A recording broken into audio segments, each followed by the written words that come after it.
Extra echo. Subscribe to Supercar Blondie. That's pretty cool. Hey, Simo, I'm here. open all doors. Okay. How cool is that? This is the world's first AI car robot, allegedly. It's also the first ever passenger car with level 4 autonomous driving. I'll explain in just a second. This right here is the Geely Ji Yue 01 Max Performance SUV. Don't close it. Please be careful. All right, so let's have a little bit of a look around because this car has a lot of cool features. But let's start off with what I mentioned about this being the first ever car with level 4 autonomous driving. In case you don't know what that means, we have from level 0 to level 5. Level 0 means basically 0 autonomous features, a fully manual car. That's what most cars are like today. Level 1 autonomous driving means it has at least one focused feature, for example, braking. It brakes by itself.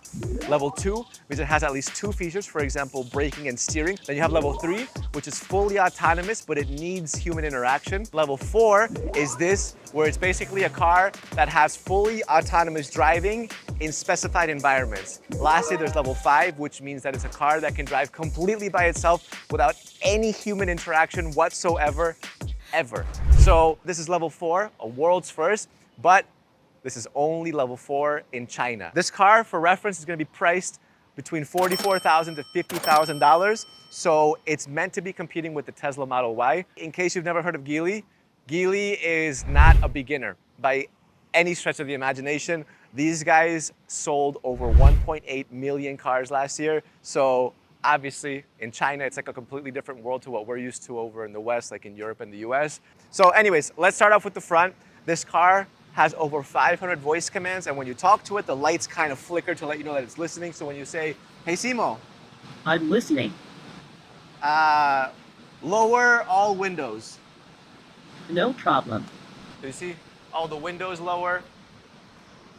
We're actually gonna put them back on because we're actually using this to cool down with the AC. Hey Simo.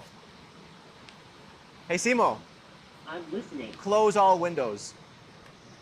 No problem.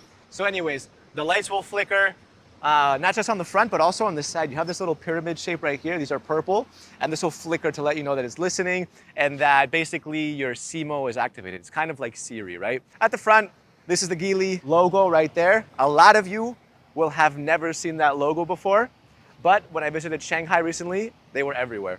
So you have this daytime running light going end to end, which also flickers whenever you talk to it.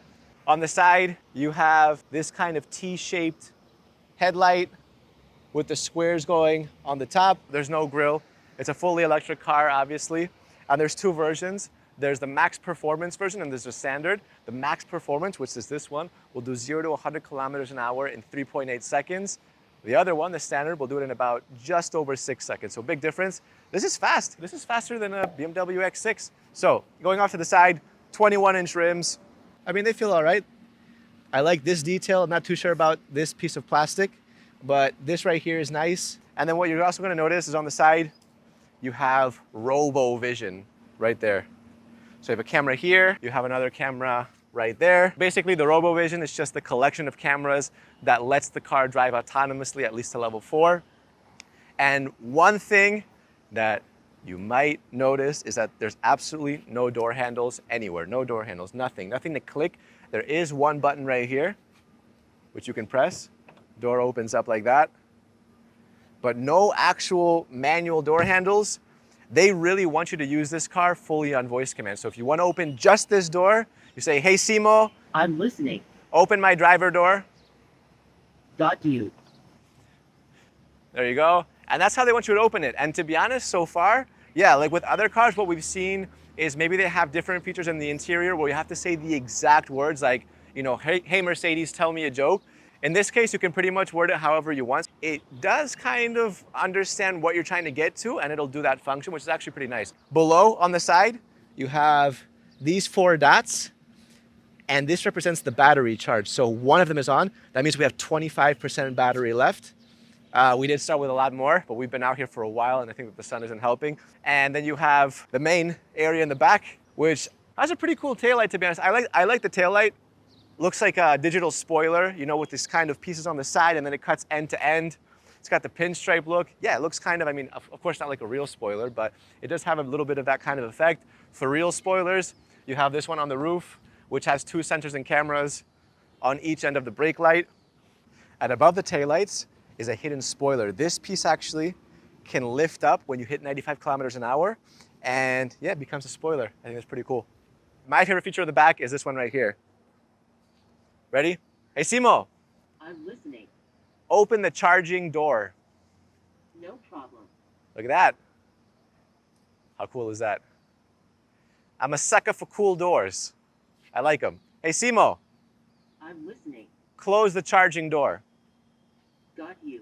You see how this part also like kind of flickers? In general, the shape looks pretty cool. I mean, I'm gonna get killed for saying this, but I believe they got some inspiration from a Range Rover, because when you look at the back, it has that two-tone kind of color. It has the upper bit being completely black, the lower bit being a more sporty color. And that spoiler and the way that it kind of slopes downwards, I think has some touches of Range Rover. Now, again, that's a personal opinion. You guys can tell me what you think about that. But let's take a look at the inside. So let's just open this the old-fashioned way. We've already seen it open the other way, like that. And take a look. That's your interior. Now, a couple of things that I want to mention. First of all, you have a yoke-shaped steering wheel, just like a Tesla. Over here, you have a 35.6-inch screen, which is gigantuous. I mean, it's huge. You have your car right there. You have your map in the middle. Obviously, you can rearrange that. You have your clock on the side. This is a 6K screen display, which is also nuts. And you can control a lot of it with your controls right here. It's also touchscreen. So I can press this, for example. I can go there. That'll come up. You see your driving controls. You have your energy, your lights. And what's interesting about this is that it has 2 different drive modes. Even if you're being kind of like chauffeured around, it has a relaxed, like kind of comfort mode, and then it has a sport mode. So you can autonomously drive in like sport mode, which to be honest sounds a little bit intimidating. Like you're driving here, maybe it starts like, I don't know, just freaking drifting and ripping around the corners. Also, what I like about this interior is the simplicity of it. It's not very difficult at all. It's very, very simple. You have this right here controls your games, your music. You have your basic, layout, which you can change. You can do this. You can kind of open the side door if you want. I can just do that like this, nice little touch. Down the middle, you can press this button right here. And what you'll get is 2 karaoke mics. Now, we saw this with the BYD. To tell you I'm sorry. You hear that? I've reviewed 2 Chinese cars in my life. Both of them have had karaoke mics. One thing you're gonna notice is that it actually looks and feels nice. So you have a huge panoramic sunroof. It completely goes end to end. This is an actual leather wrapped headrest with sound coming out of it. People haven't been taking Chinese cars very seriously in the West. I think that is a completely wrong kind of approach, because I think that Chinese cars are getting better and better, and they're getting better faster than German cars. Take a quick look at the back before I show you the gaming. We're in park. To open the door, you have 2 options. You can either press this like that, or you have a manual button in case all electronics fail. So that's nice to have. You never want anything to be fully electronic, just in case. And then we'll just open this the old-fashioned way, like that. And in the back seat, again, we lean this back for the sake of filming, but you do have a lot of space, and you have this touch screen for your climate control and your infotainment, so you can press that, like that, and there's no music playing, your home screen, your fan. And I have to say that in general, even sitting from the back, the car looks pretty nice. I mean, from an unbiased point of view, this car looks futuristic. You get a bunch of natural light with a panoramic sunroof like that. So you have your car controls down the middle, right there. But what I want to get into is this bit, games. Look, hey Simo, go into cinema mode. It's open. You see that? Everything goes full screen. We're disconnected right now. That's okay. That's fine. But what we can get into is Game Hub. You ready for this? Vroom. Now you're inside your Game Hub. You got Nova, you got Chinese poker, whatever that means. Maybe it's like Texas Hold'em with a twist. Over here you got Asphalt 9, which seems the most appropriate for, a car game. So let's find out what that's all about. So first of all, look at that. You have the 3-liter CSL Homage. This is the one that Alex filmed.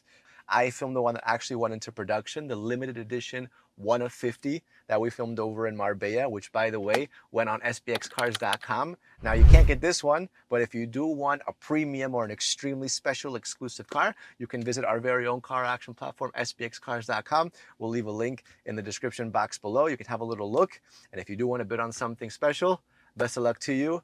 Let's continue. Let's go to quick race. I'm going to pick this car. So yeah, let's do, I don't know, bridge view, play. I have to say that the touchscreen is actually very responsive. It's good. It's not laggy, but let's pick the 3-liter CSL Homage. There you go, play. So like the car looks nice, right? The car actually looks pretty good. It feels, this is like PlayStation 4 graphics. Whoa, okay, wait. The steering is pretty sensitive. Encountered some problems. Don't you worry. All right, look, we're gonna do a little bit, that's a heel flip right there. Clean landing. But look, what's pretty cool is when I press nitrous right here, the fans turn on to make it feel like I'm driving faster. So you ready for this? Look at this. Set to the maximum. That's cool. That's actually a really cool feature. The fans come on when you hit nitrous and it actually feels like you're going a little bit faster. I am pleasantly surprised. This is actually a pretty good game for something that's built into a car. So let's go back. What I want to do is KTV, which is your karaoke TV. So let's actually try this. Let's see what happens. So power it on. Oh, okay. Hello, hello, hello, hello. Oh, okay. This is pretty cool. There it is. So I feel like a WWE announcer. You know? Okay, tone. Hello, hello, hello, hello, hello. Concert. It's done. Hello. Oh, extra echo. Subscribe to Supercar Blondie. That's pretty cool. I'm pretty satisfied with the car. Let me know what you guys think. We're gonna take it for a little bit of a drive. Take a look at this. I press this, go to the back.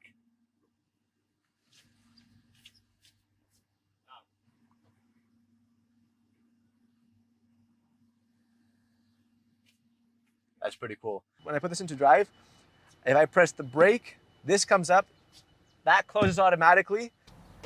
Put that in the middle, and you can, there you go.